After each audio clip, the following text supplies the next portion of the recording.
Hello, good morning. Morning, Bhante. Good morning, Bhante. Good morning, Bhante. Good morning. Morning, Bhante. Okay. Today we are going to have a Dhamma discussion on another discourse from Samyutta Nikaya that is called thorough investigation. Pali title is Parivimansana Sutta. Parivimansana Sutta. You can find it in Samyutta Nikaya. Nidana Samyutta. You can find it. Now this is the discourse. Thus have I heard. On one occasion the Blessed One was dwelling at Savatthi in Jeta's Grove, another Pindika's park. There the Blessed One addressed the bhikkhus thus: Bhikkhus, Venerable Sir, they replied. Those bhikkhus replied. The Blessed One said, Bhikkhus, when a bhikkhu is making thorough investigation, in what way should he thoroughly investigate for the utterly complete destruction of suffering? This investigation must have a very noble goal, noble end. It is investigation not done for the sake of investigation, but there is a goal, supreme goal. What is the supreme goal? Utterly complete destruction of suffering. That is the purpose. And therefore this is a very lofty, wonderful goal and wonderful discourse. Then these monks said, Venerable Sir, our teachers are rooted in the Blessed One. Our teachings are guided by the Blessed One, take recourse in the Blessed One. It would be good if the Blessed One would clear up the meaning of this statement. Having heard it from him, the bhikkhus will remember it. Then, Buddha said, then listen and attend closely because I will speak. When the Buddha asked the question, the monks did not know how to answer it, and they wanted the Buddha himself answer the question. So Buddha said, okay, I'll answer the question, but you must listen very carefully. The monks said, of course. Yes, Venerable Sir. Then the Buddha said this. Here, bhikkhus, when he makes a thorough investigation, a bhikkhu thoroughly investigates thus. There are many diverse kinds of suffering that arise in the world, headed by aging and death. What is the source of this suffering? What is its origin? From what it's born and produced? When what exists, does aging and death come to be? When what does not exist, death and age does not come to be. Now, when he mentioned many kinds of suffering, and then he said aging and death. Pali word jara marana. When the jara is the beginning, marana is the end. Jara is aging. Marana is death. Aging is the beginning, death is the end. The aging starts from the moment we are conceived in the mother's womb. Aging begins. But we normally don't call it aging. We just simply say conceiving or conception. But from the moment of conception, aging begins. And from that moment, suffering begins. With the aging, suffering begins. Suffering also, there is many kinds of suffering are there.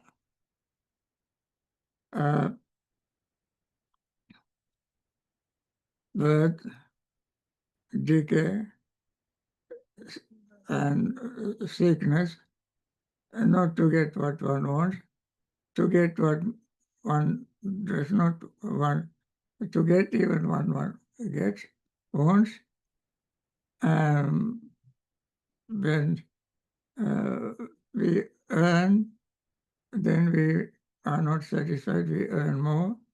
We learn, not enough learning, we learn more. We get jobs, not enough salary, we have to look for another job. When we don't have a job, we suffer. Even if we have farming, we sometimes want to protect it from sun, rain, and natural disasters. But they will happen, and natural disasters will happen, and we will lose, and then we have suffer. Whatever we save, that also will vanish, and then suffer. And so forth, we ask in our life, dukkha, dukkha, viparinama dukkha, falling sick is dukkha, dukkha, and altering our pleasure into pain is dukkha, suffering, and there are many kinds of suffering. Having mentioned the many kinds of suffering, Buddha said, aging and death beginning, because he wants to give the gist suffering or essence of suffering. And it is just like when you hold catch a man by his hair and hold it very tightly, and you would subdue him easily. Once you hold him by his hair, you can subdue him. Similarly, when Buddha called aging and death, he captured entire mass of suffering. And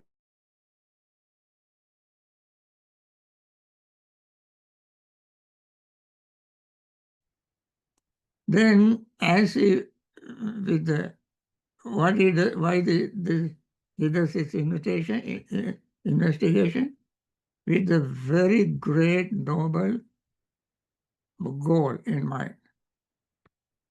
As he thoroughly investigates, he understands thus these many and diverse kinds of suffering that arises in the world.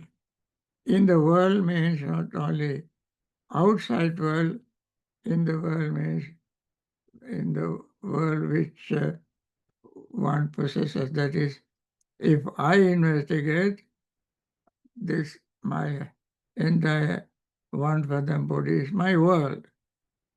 You investigate your fathom body is one world. And so forth. In that world, which is headed by aging and death, this suffering has, when we investigate, this suffering has birth as its source, birth as its origin, birth as is produced from birth, and it is born and produced from birth.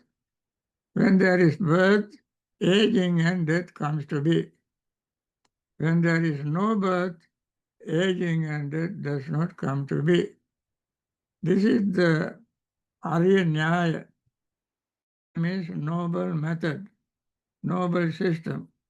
In other words, dependent origination method. When this is, this is.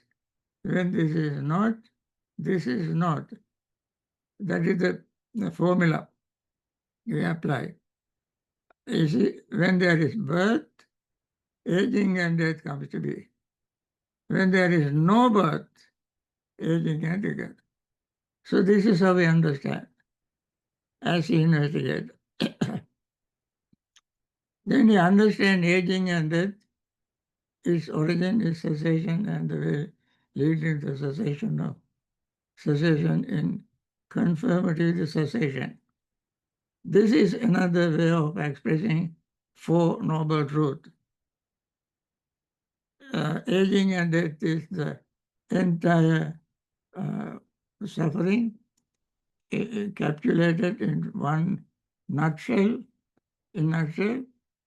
and then its origin is the cause of suffering, its end is the cessation of suffering, the way leading to the leading on, that is in conformity with the cessation, that is the Noble Eightfold Path.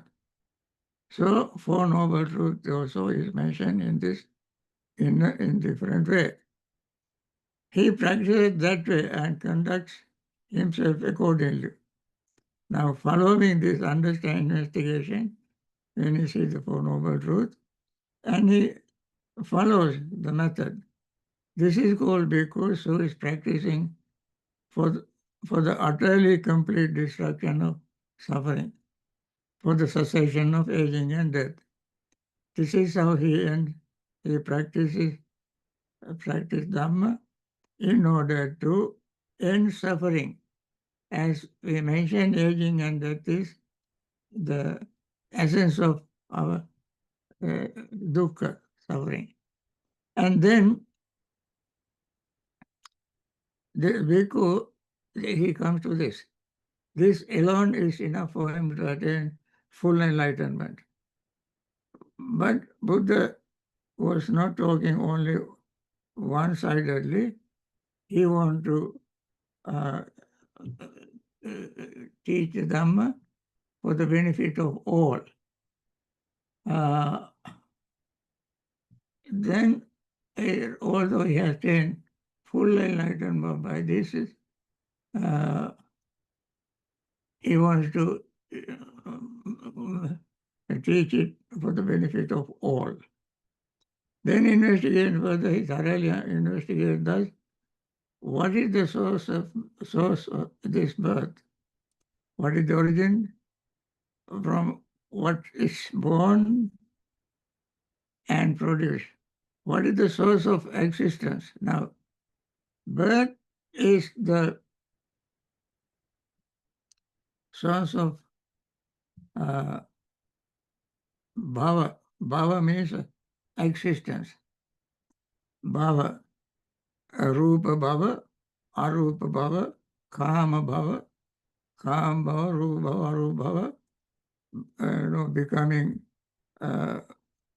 in the sensual pleasure world, it is bhava. Kama bhava, vipaka bhava. Kama bhava means committing karma. Vipaka bhava means bearing the experience, the results of that karma. That's called bhava. Because of the bhava, birth is there. And bhava doesn't exist by itself. It comes from the, what you call, clinging, upadana. And clinging comes from the craving. And the cause of craving is feeling. Cause of feeling is contact. Cause of contact is six sense base. And cause of six sense base is name and form, mentality and materiality. And mentality and materiality has the cause, that is this consciousness. And the cause of consciousness is volitional formations. What is the origin forms? From what are they born, produced?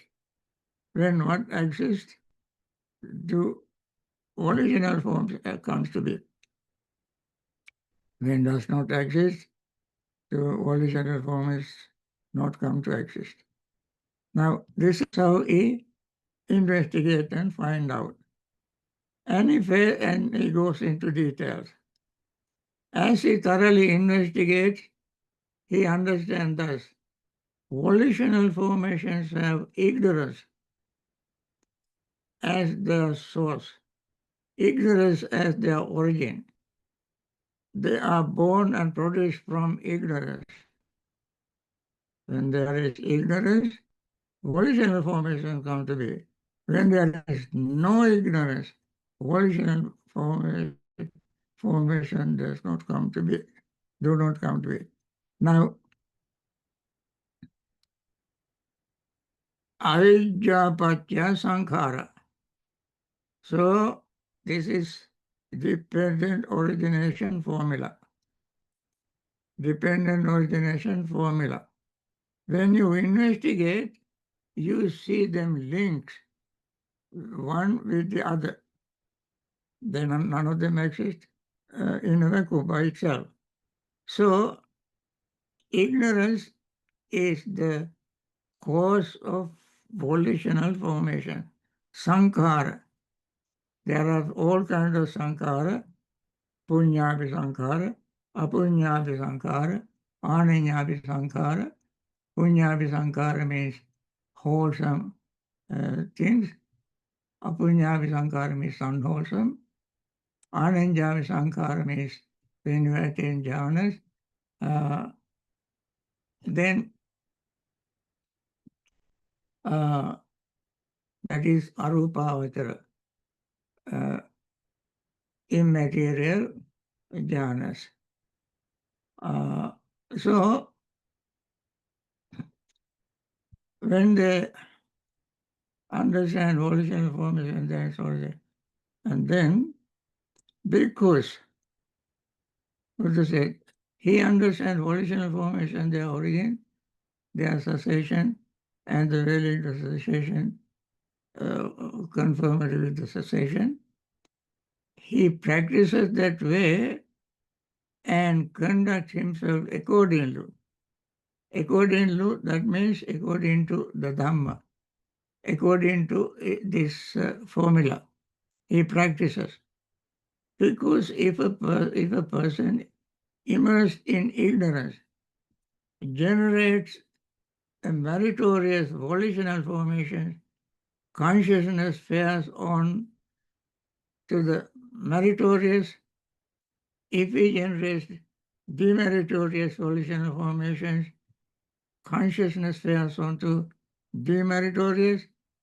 If he generates an imperturbable volitional formations, consciousness fares onto the imperturbable. Now, Punyabi Sankara, when he accumulates wholesome, his consciousness becomes wholesome, volitional formations. If he does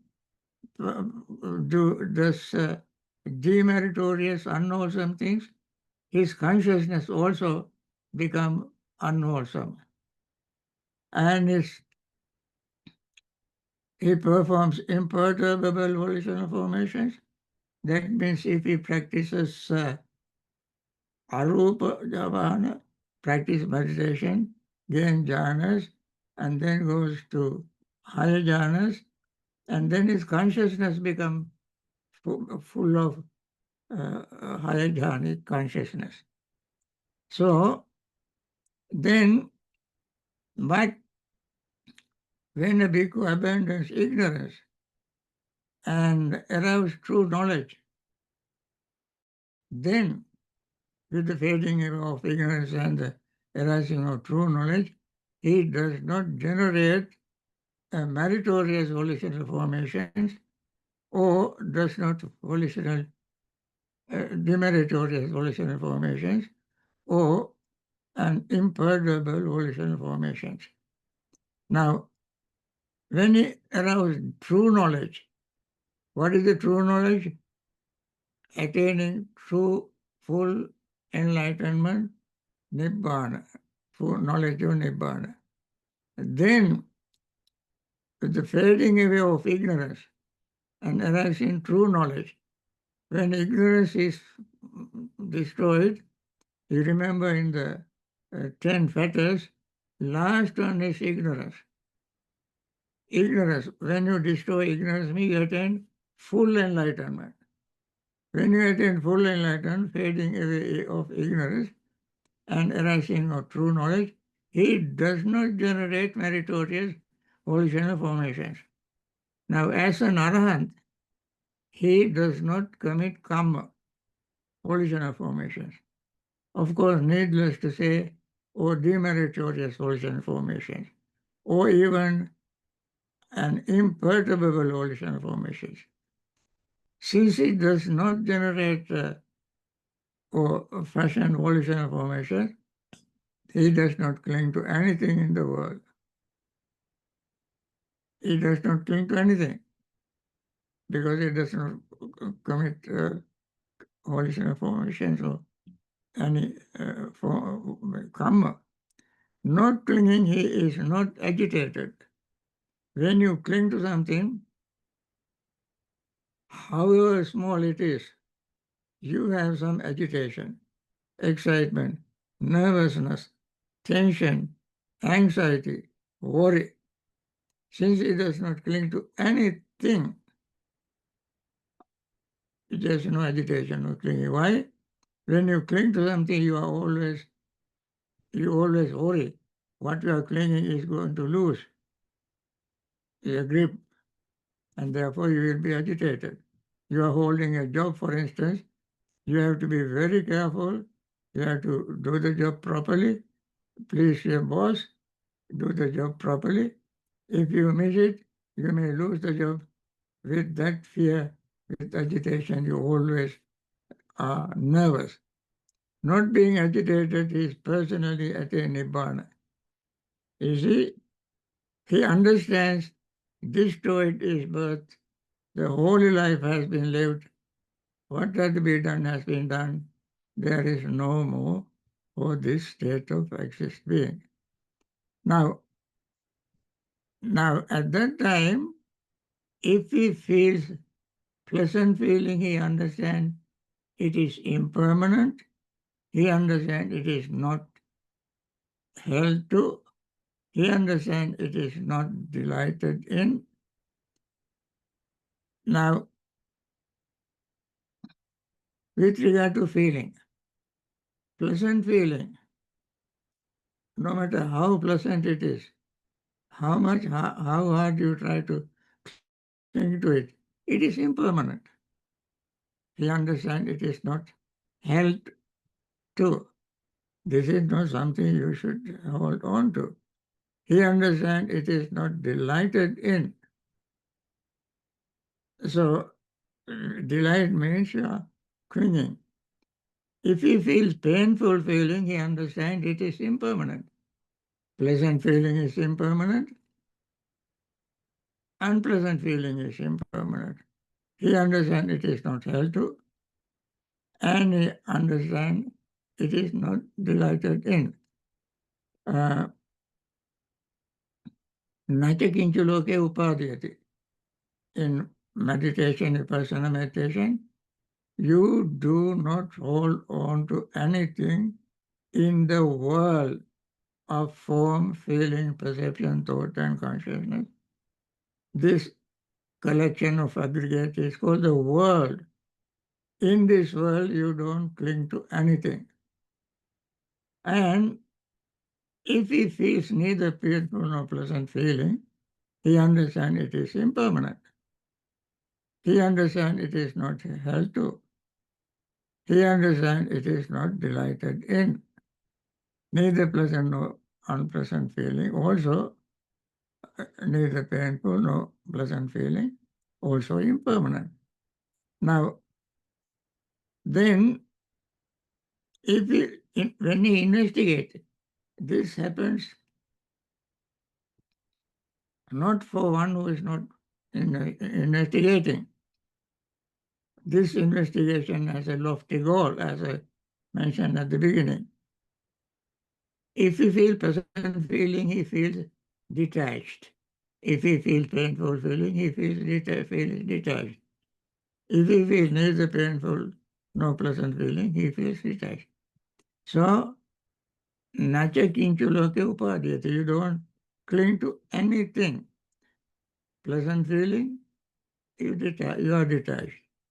Unpleasant feeling, you are detached. Neither pleasant nor unpleasant feeling, you are detached. Just with very equanimous state of mind, you watch it. When he feels feeling terminating with the body, he understands, I feel the feeling terminating with the body. Now,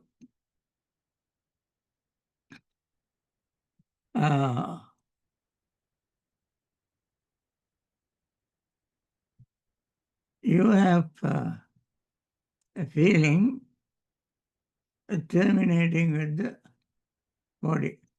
You have the feeling coming from eyes, ears, nose, tongue, body. Panchadwara, five doors.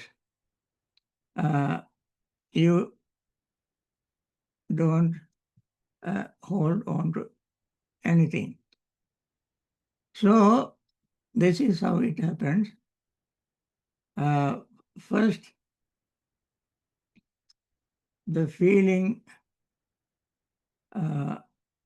pleasant or unpleasant or neutral feeling, arises first, and then it fades away.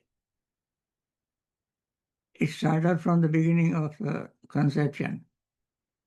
And then the feeling or perception arising from through the five senses slowly fades away.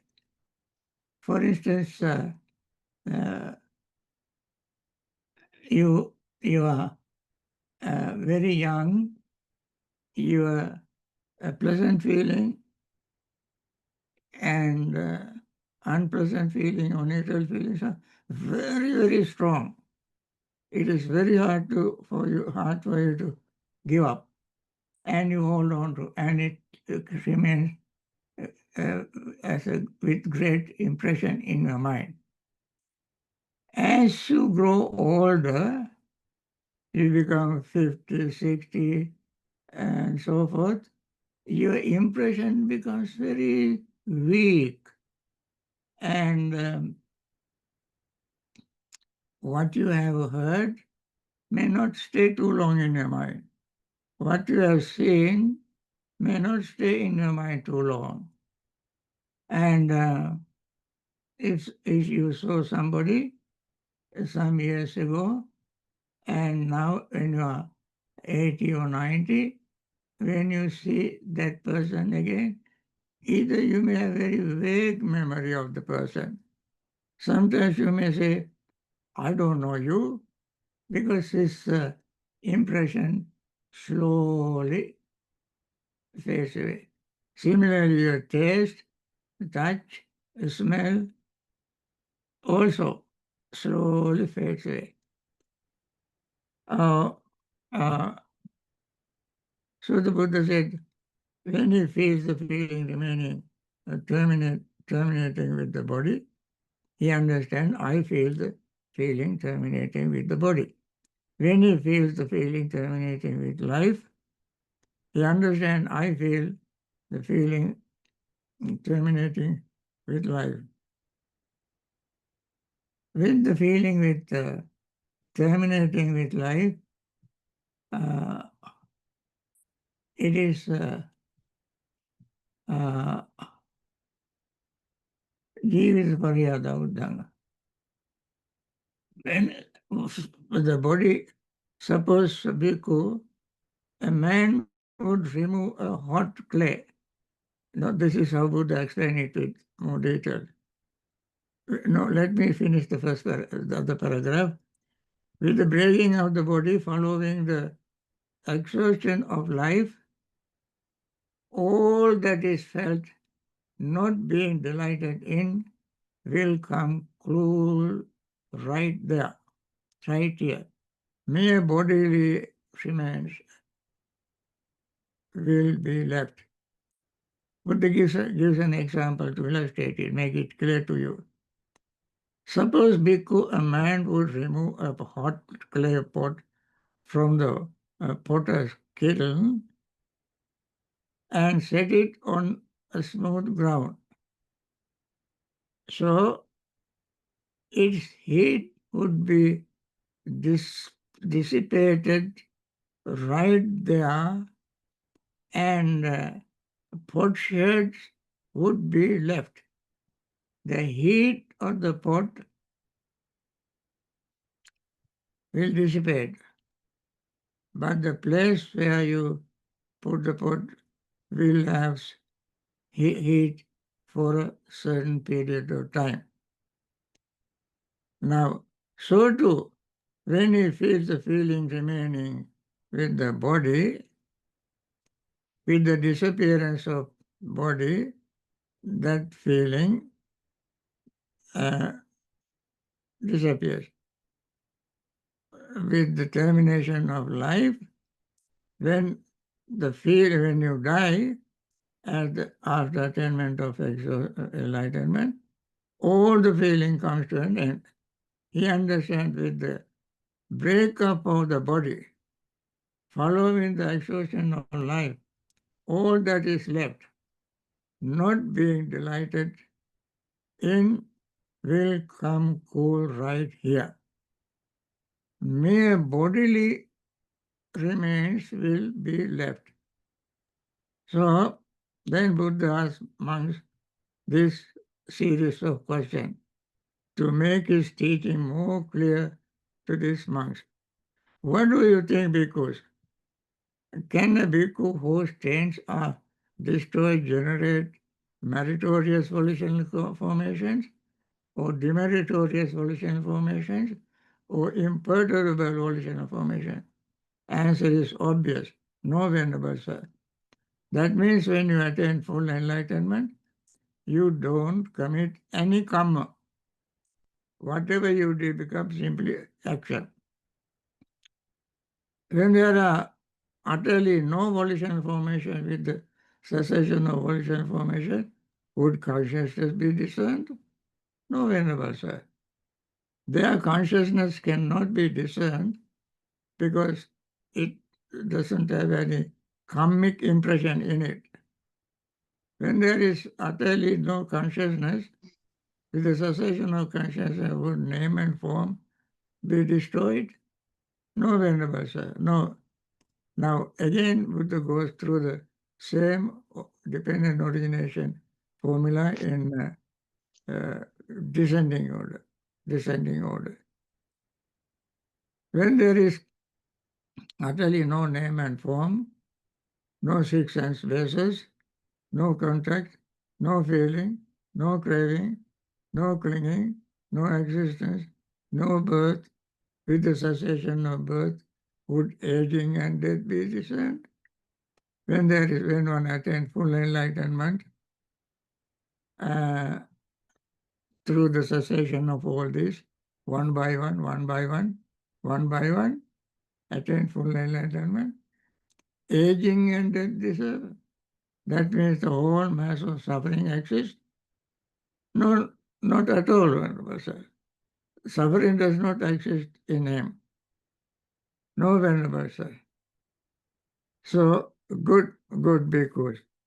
It is exactly so, and not otherwise.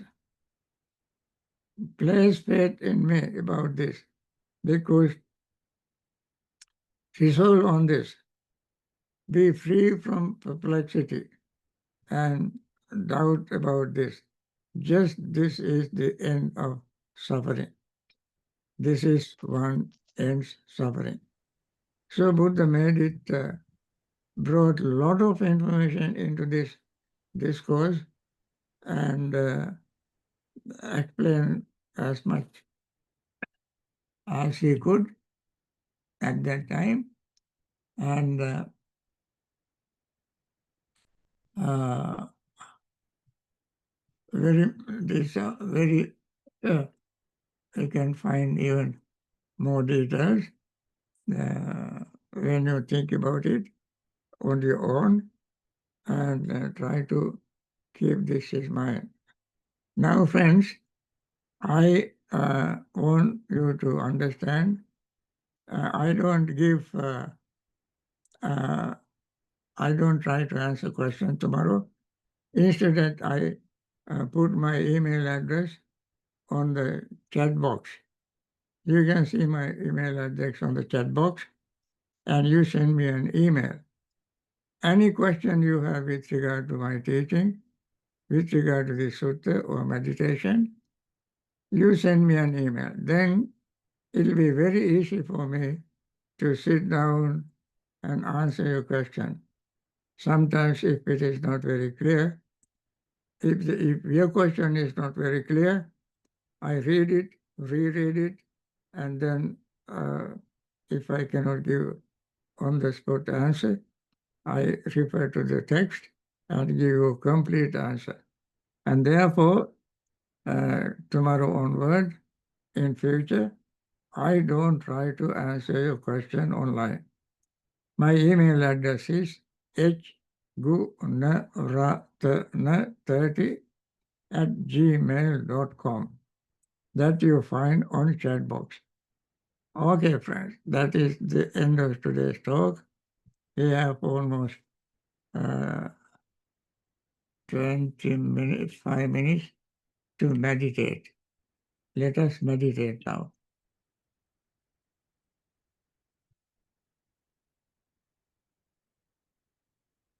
Okay.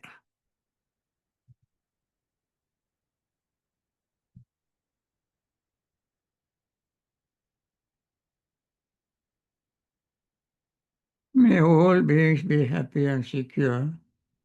May all beings have happy minds. Whatever living beings there may be, without exception, weak or strong, long or large, medium, short, subtle or gross, visible or invisible, living near or far, born or coming to birth, may all beings have happy minds. Let no one deceive another, nor despise anyone anywhere, neither from anger nor ill will, should anyone wish harm to another. As a mother would risk her own life to protect her only child, even so, towards all living beings, one should cultivate a boundless heart. One should cultivate for all the world a heart of boundless loving friendliness, above, below, and all around, unobstructed, without hatred or resentment. Whether standing, walking, or sitting, lying down or whenever awake, one should develop this mindfulness. This is called divinely dwelling here. Not falling into erroneous views, but virtuous and endowed with vision, removing desire for sensual pleasures, one comes never again to birth in the womb. Okay, with this, let us meditate.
by means of these meritorious deeds, may I never join with the foolish. May I join always with the wise, until the time unattained Bhavana. May the suffering be free from suffering.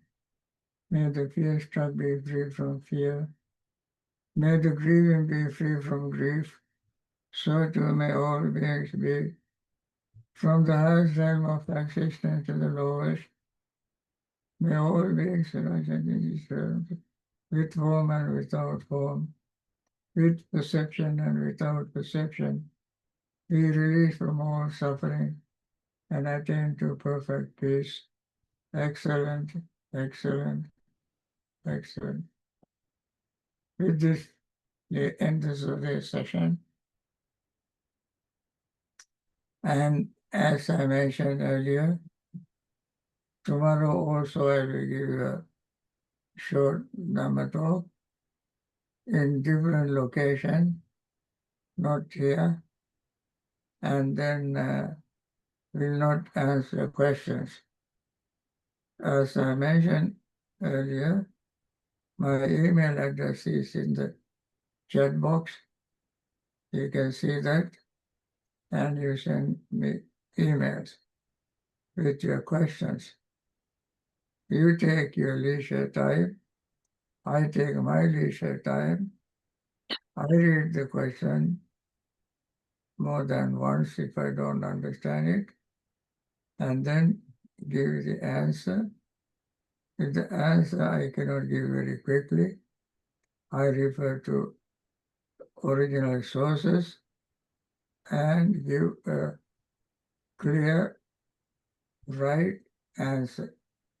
I think that solves the problem of answering questions online.